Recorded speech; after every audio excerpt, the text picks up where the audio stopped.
The Kerala story बीती 5 मई को जो है रिलीज हुई थी। फिल्म जो है आतंकी संगठन आईएसआईएस की करतूतों, जबरन धर्म परिवर्तन के दावों और केरल की 3 महिलाओं के इर्द गिर्द घूमती है। जिस दिन फिल्म रिलीज हुई उसी दिन प्रधानमंत्री नरेंद्र मोदी कर्नाटक विधानसभा चुनाव के लिए बेल्लारी में चुनाव प्रचार करने पहुंचे थे। इस दौरान पीएम मोदी ने भाषण में जो है इस फिल्म का जिक्र किया। उन्होंने क्या कुछ कहा, सुनिए। आतंकी साजिश पर बनी फिल्म केरला स्टोरी, ये केरला स्टोरी की इन दिनों काफी चर्चा है। कहते हैं केरला स्टोरी सिर्फ एक राज्य में हुई आतंकवादियों की छद्म नीतियों की साजिशों पर आधारित है। देश का इतना खूबसूरत राज्य,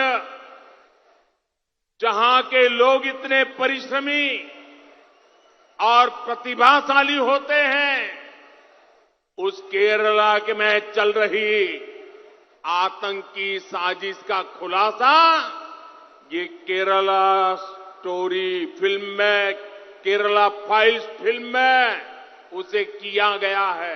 पीएम मोदी के इस बयान में केरल के 2 पक्ष उभरकर सामने आते हैं। असल में 2 सवाल खड़े होते हैं। एक, क्या केरल में आईएसआईएस एक्टिव है? और दूसरा सवाल, क्या केरल की कहानी में उन मेहनती और प्रतिभाशाली लोगों की बात नहीं होनी चाहिए जिनका जिक्र पीएम मोदी ने अपने बयान में किया है? असल में केरल आखिर क्या है, कैसा है? केरल के सीएम पिनराई विजयन का कहना है कि यह दुनिया के सामने राज्य को बदनाम करने की कोशिश है। नमस्कार, मेरा नाम है विकास वर्मा और आप देख रहे हैं मास्टर क्लास, जिसमें आज हम बात करेंगे केरल के दूसरे पक्ष की, उन आंकड़ों की जो केरल को देश का एक बेहतर राज्य बनाते हैं। क्या केरल की कुछ कहानियां ऐसी भी हैं जिनसे पूरे देश को सीखने की जरूरत है? लेकिन उससे पहले इस पूरी बातचीत का बैकग्राउंड जान लीजिए।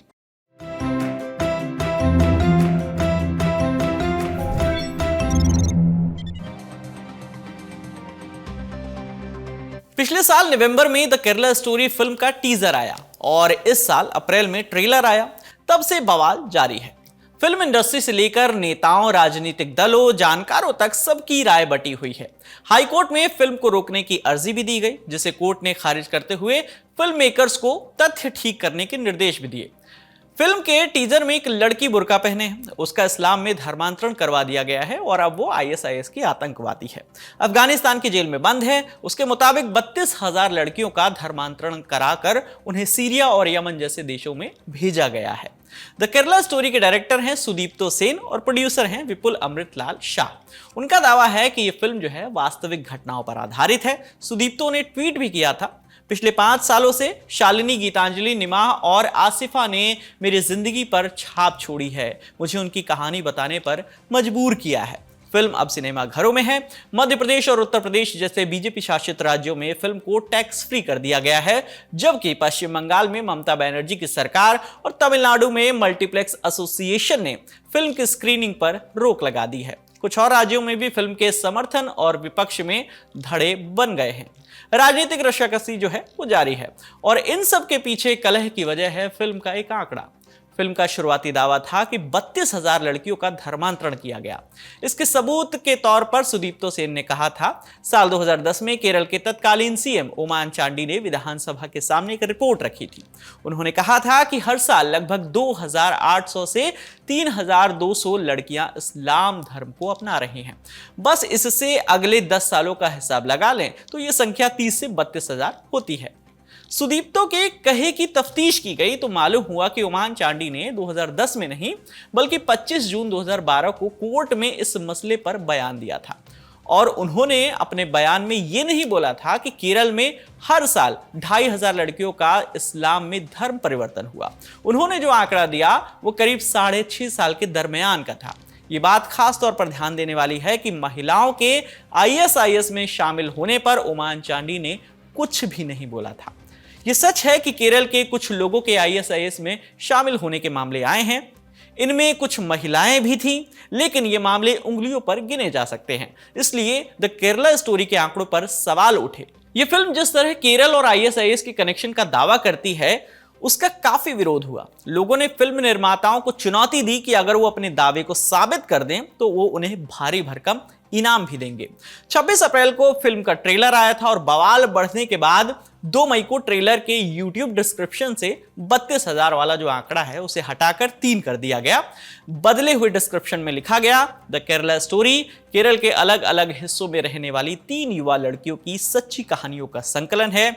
सच्चाई हमें आजादी दिलाएगी। हजारों मासूम महिलाओं का व्यवस्थित तरीके से धर्म परिवर्तन कराया गया, कट्टरपंथी बनाया गया और उनकी जिंदगी बर्बाद कर दी गई। लेकिन जब मामला केरल हाईकोर्ट पहुंचा तो फिल्म मेकर्स ने कहा कि वो 32,000 महिलाओं के दावे वाला टीजर सारे सोशल मीडिया प्लेटफॉर्म से हटा लेंगे।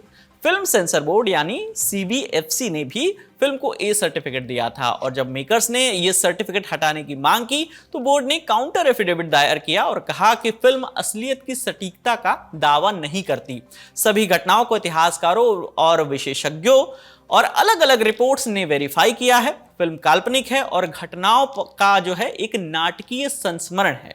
बदलते आंकड़ों के बीच फिल्म को लेकर यह दावा किया जाता रहा कि इसमें बड़े पैमाने पर आतंकी साजिश का सच दिखाया गया है, इसलिए केरल हाईकोर्ट में लंबी बहस भी चली। कोर्ट में यह भी कहा गया कि अभी तक किसी भी एजेंसी को केरल में लव जिहाद का एक भी केस नहीं मिला है। इस पर कोर्ट का कहना था कि होते तो भूत और वैम्पायर भी नहीं है, लेकिन फिल्मों में तो दिखाए जाते हैं ना। आखिरकार कोर्ट ने फिल्म पर रोक लगाने से इनकार कर दिया। हालांकि निर्माताओं ने यह वादा किया कि 32,000 वाला दावा जिस भी सामग्री में है उसे हटा दिया जाएगा। इसके बाद मामला सुप्रीम कोर्ट भी गया। यहां भी फिल्म की रिलीज के खिलाफ कई याचिकाएं दायर की गई थी, लेकिन सुप्रीम कोर्ट ने इस मामले में हस्तक्षेप करने से इनकार कर दिया।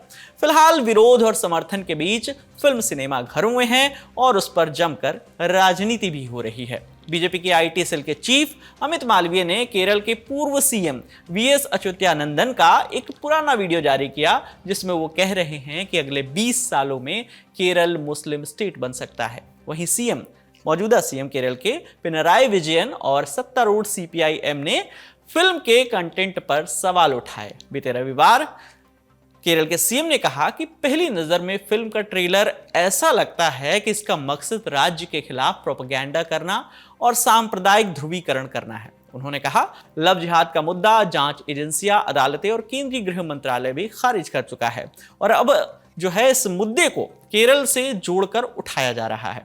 ऐसा लगता है कि इसका मकसद दुनिया के सामने केरल को बदनाम करना है। इस तरह की प्रोपेगेंडा फिल्म में मुस्लिमों को जिस तरह से दिखाया गया है उसे राज्य में RSS के राजनीतिक फायदा पाने की कोशिशों से जोड़कर देखना चाहिए।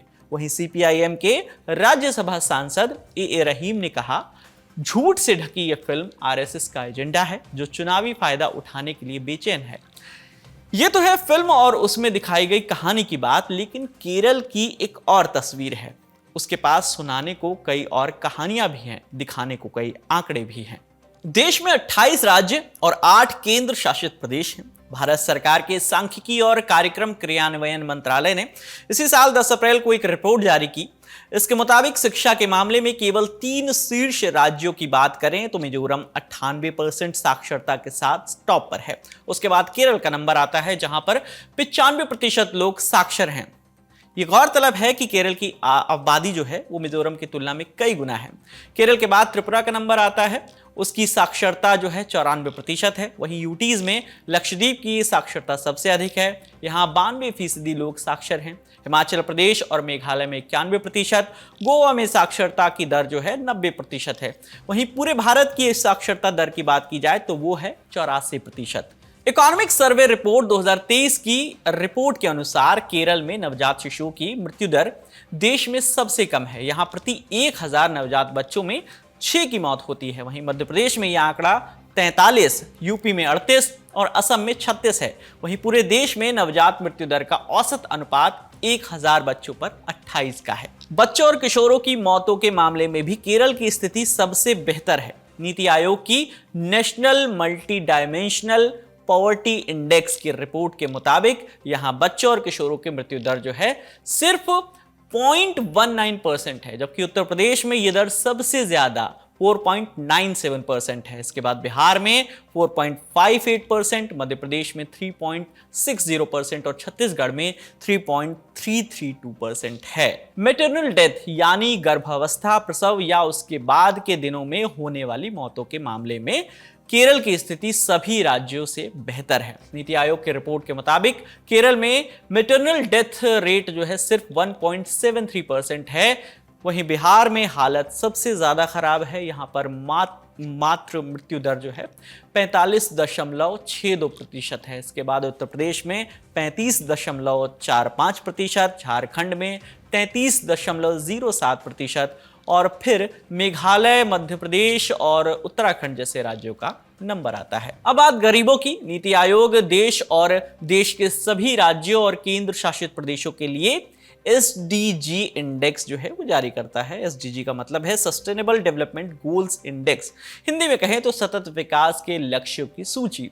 इस इंडेक्स में गरीबी, स्वास्थ्य, खाद्य सुरक्षा, शिक्षा, साफ सफाई जैसे मानकों के अनुसार देश और उसके सभी राज्यों, यूटीज वगैरह को 100 में से नंबर दिए जाते हैं। जितने ज्यादा नंबर उतनी बेहतर स्थिति। साल 2022 के SDG इंडेक्स में भारत का कुल स्कोर 100 में से 66 है, जबकि राज्यों में केरल टॉप पर है। उसका SDG इंडेक्स स्कोर 75 है। उसके बाद हिमाचल प्रदेश, तमिलनाडु, आंध्र प्रदेश और गोवा का नंबर आता है। गरीबी के आंकड़ों की बात करें तो भारत का कुल स्कोर 60 है, जबकि राज्यों में तमिलनाडु टॉप पर है। उसे 100 में से 86 का स्कोर दिया गया है। उसके बाद 83 अंकों के साथ केरल और गोवा एक साथ दूसरे नंबर पर है। जनसंख्या के लिहाज से बात करें तो केरल में सिर्फ 0.71% केरलवासी गरीबी रेखा से नीचे हैं, जबकि देश का कुल जो 22% पॉपुलेशन है वो गरीबी रेखा से नीचे जीवन यापन करते हैं। केरल के लोगों की आर्थिक स्थिति को प्रति व्यक्ति आय से भी समझ सकते हैं। साल 2022 में केरल विधानसभा में इकोनॉमिक रिव्यू पेश किया गया। इसके मुताबिक वित्त वर्ष 2021-22 में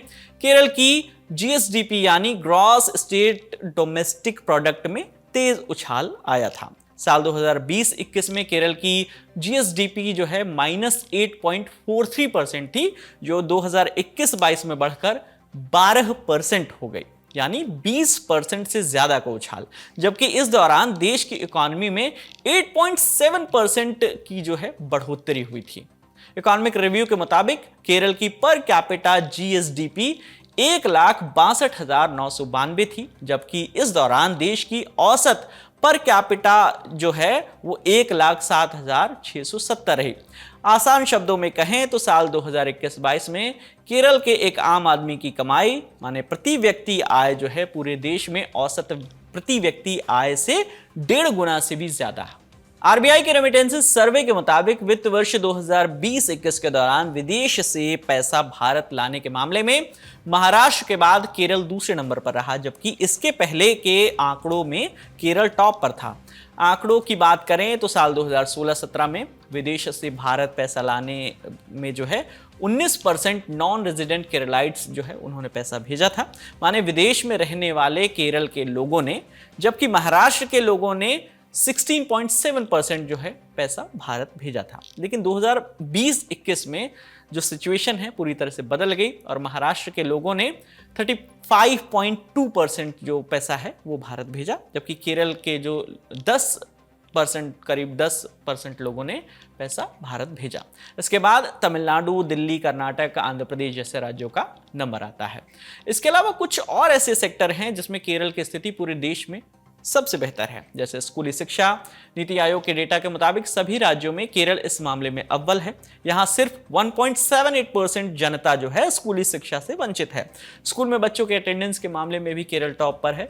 इस सेक्टर में बिहार की स्थिति सबसे खराब है। बिहार के 26.27% लोगों को स्कूली शिक्षा नहीं मिलती है। साफ सफाई के मामलों में भी जो राज्यों की सूची है उसमें केरल टॉप पर है। यहाँ पर सिर्फ 1.30% जो लोग हैं उनको सैनिटेशन की सुविधाएं नहीं मिलती हैं। इसके अलावा पोषण के मामले में केरल दूसरे नंबर पर है। सिक्किम में 13.32% लोगों को सही पोषण नहीं मिलता है। इसके बाद केरल में ऐसे जो है 15.29% लोग हैं। यहाँ भी बिहार की स्थिति सबसे खराब है। यहाँ 51.88% लोगों को सही पोषण नहीं मिलता है। बिहार के बाद झारखंड, मध्य प्रदेश और उत्तर प्रदेश जैसे राज्यों का नंबर आता है। द केरला स्टोरी मूवी पर मचे हंगामे के बीच हमने बतौर राज्य केरल की कुछ वास्तविक स्थितियों से आपको रूबरू कराया। तो आज की हमारी मास्टर क्लास यहीं खत्म होती है। आपके लिए तमाम जानकारी जुटाई थी हमारे साथी शिवेंद्र गौरव ने। आज का ये एपिसोड आपको कैसा लगा आप हमें कमेंट बॉक्स में जरूर बताइएगा। खबरों को आसान भाषा में समझने समझाने का सिलसिला यूं ही चलता रहेगा। देखते रहिए डेली अलर्ट। शुक्रिया।